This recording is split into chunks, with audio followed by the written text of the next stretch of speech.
فرمایا بلغوا عنا قومنا،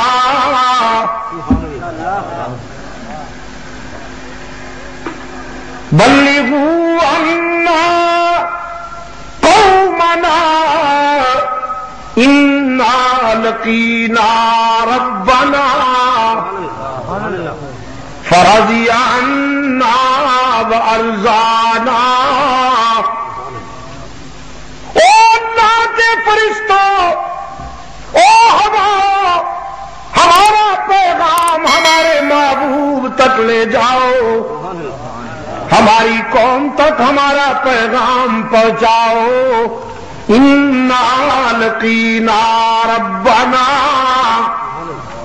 ہم نے بیر معونہ پر اپنے رب سے ملاقات کی اور یہ ملاقات اتنی کامیاب ہوئی، فرضی عنا وارضانا، وہ ہم سے راضی ہو گیا، ہم اس سے راضی ہو گئے۔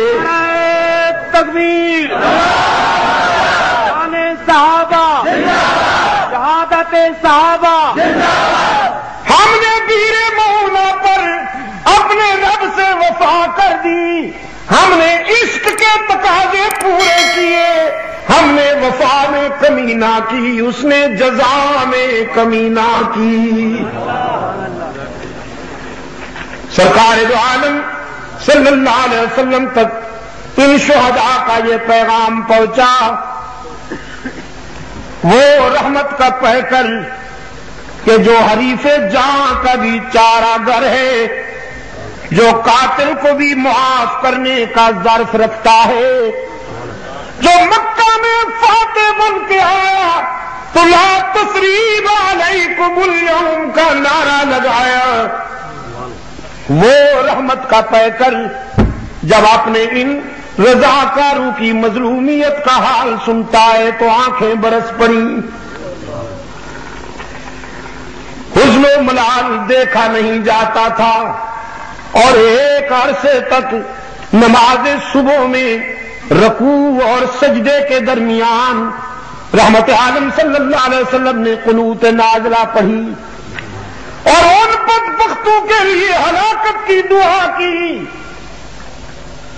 التجا کرتے تھے رب العالمین کے حضور، میرے معبود میرے شاگردوں کو ذبح کرنے والوں پر قحط نازل کر دے،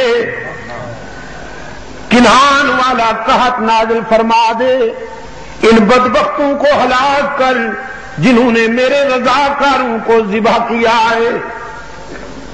آنکھیں برستی تھیں اور حضور بد دعا کرتے تھے، پھر یہ بد دعا بھی، یہ تیر بھی ایسا نشانے پہ لگا کہ جن جن بدبختوں نے بیر معونہ کے قراء پر تلوار چلائی وہ سب کتے کی موت مرے۔ یہی عامر بن طفیل رات کو ایک غلط جگہ جا کے سویا، طاعون کی گلٹی نکل آئی، ایک رات میں وہ اتنی بڑی ہو گئی کہ اٹھا نہیں سکتا تھا، وہیں بلک بلک کر مر گیا، کتے کی موت۔ لیکن آپ سے پوچھتا ہوں پشاور کے روشن ضمیروں، کل کیا ہونے والا ہے کون جانتا ہے؟ اگر میرے آقا کو یہ معلوم ہوتا کہ بیر معونہ پہ جا کر میرے رضاکاروں کو ذبح کر دیا جائے گا تو پوچھیے اپنے ضمیر سے اور بتائیے بھیجتے میرے آقا؟ اپنے ان 70 قاریوں کو بھیجتے؟ بھیجا میرے آقا نے، اس لیے کہ کل کی باتیں اس کے سوا کوئی نہیں جانتا، قانون ہے، قرآن کریم کا ضابطہ ہے، ما تدری نفس ماذا تکسب غدا، کل کیا ہونے والا ہے کون جانتا ہے؟